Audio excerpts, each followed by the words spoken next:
Hello, and welcome to today's episode of the Late Afternoon Show. I'm your host, Rachel Gaylord, and today we'll be starting off with some of the latest updates in news and weather. First for today, a state official says Virginia mental hospitals are struggling with dangerously high numbers of patients. Behavioral Health Commissioner Allison Land told a committee of legislators that the state's 8 public mental hospitals for adults are at 96% of their capacity. She says the pandemic has made the picture bleaker, not better.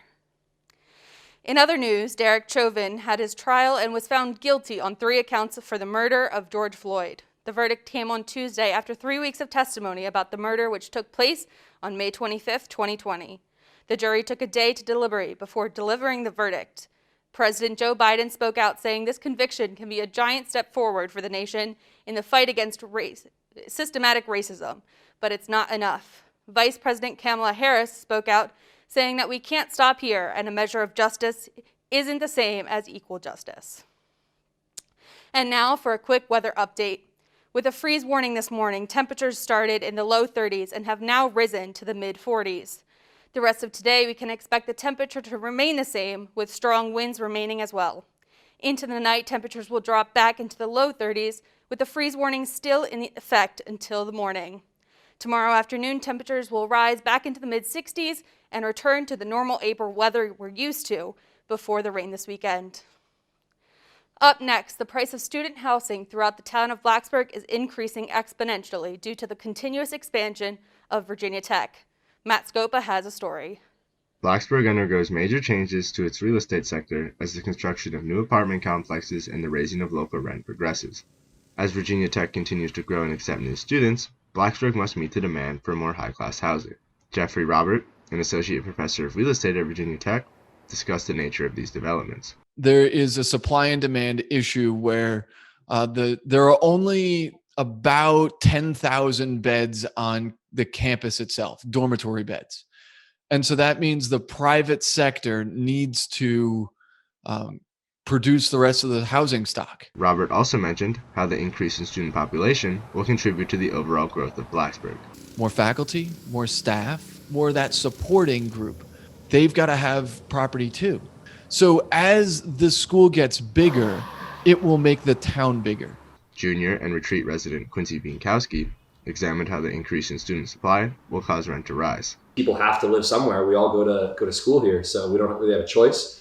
So I think everyone's going to start saying, hey, why would I only charge $500 a month when they're charging $1,000 a month? Blacksburg must continue to develop residential real estate for the growing demand of housing, but students will suffer from price increases as a result. This has been Matt Scopa from Advanced Multimedia Reporting, signing off. I hear someone go, "Didn't it come from you guys?" Strangers cough at me. Move away from me. Someone spit towards my direction. All the stereotypes that we've worked so hard to break are just going to be reversed.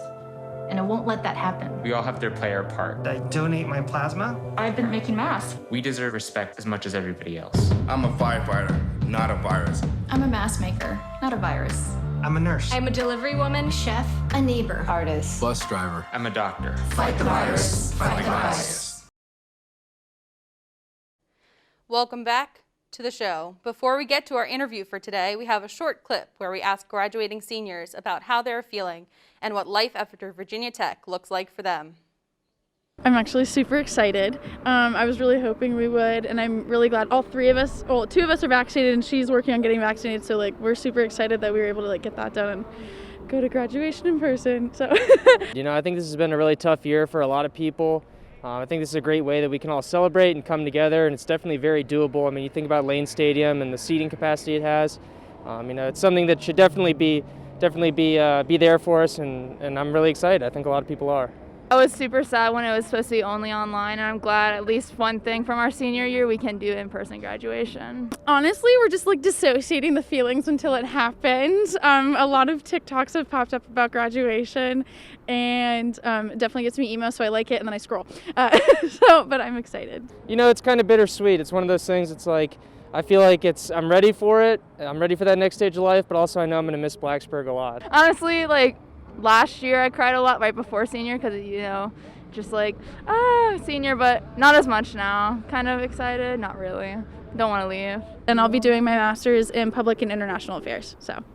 Yeah, so I'll actually be working for a company out of Northern Virginia, and then I'll also be in the Air Force Reserves. Dental school.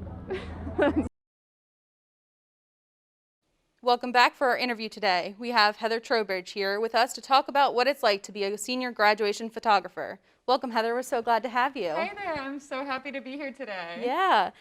So my first question is, how did you get started as a graduation photographer? Yeah, so that actually kind of started this year. I used to do graduation photography specifically for my friends. I just got into photography when I came to Tech after taking my journalism courses. I took photos for my friends last year, and then they were like, hey, you should really open this up to other people at Tech. So I try to charge like a very reasonable price because I know a lot of people, especially during the pandemic, it's hard to afford graduation photographers. So I try to charge a low price just to, you know, make it available for all students at Tech. Yeah, awesome. And so what is your overall favorite thing about being a graduation photographer? Oh gosh, that has to be making connections with other Hokies. I love meeting new people, hearing about their stories, learning about what they're doing with their lives after graduation. I mean, there are so many different majors here at Tech, so just hearing like all of the cool things that people are doing with it, that's gotta be my favorite part of it. All right, well, thank you so much. That's all the time we have for today. Thank you, Heather, for joining us. We'll see you all next time on the Late Afternoon Show.